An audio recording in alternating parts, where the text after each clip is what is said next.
Hey everyone, welcome back to our channel. Today, we're diving into episode 449, How to Qualify for EBT in 2025. If you're struggling with food insecurity or just curious about government assistance, you're in the right place.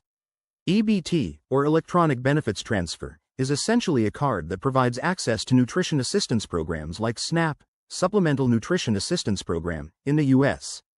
With updates for 2025, let's break this down step by step so you can understand if you qualify and how to get started. First off, what are the key eligibility requirements? Generally, your household income needs to be at or below 130% of the federal poverty level. For a family of 4 in 2025, that's roughly $39,000 or less annually, but always check the latest figures from your state's official website since guidelines can vary by location. Other factors include your household size, citizenship status. Most applicants must be U.S. citizens or qualified immigrants, and assets like savings or property, which should typically be under $2,250 for most households. Don't forget about special circumstances that might help you qualify, such as being unemployed, receiving other benefits like TANF, or having dependents like children under 18. If you're elderly, disabled, or homeless, there could be additional pathways, so gather your documents early, like proof of income, ID, and residency. Now, how do you apply?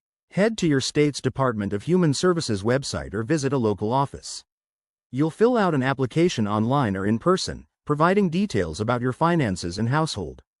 Once submitted, expect an interview and verification process, which might take 30 days. Approval means you'll get an EBT card loaded with benefits monthly. Remember, this is general advice. Rules can change, so verify with official sources. Applying for EBT can be a lifeline, so don't hesitate if you need it. If you found this helpful, hit that like button, subscribe for more tips, and drop your questions in the comments. Thanks for watching, and take care.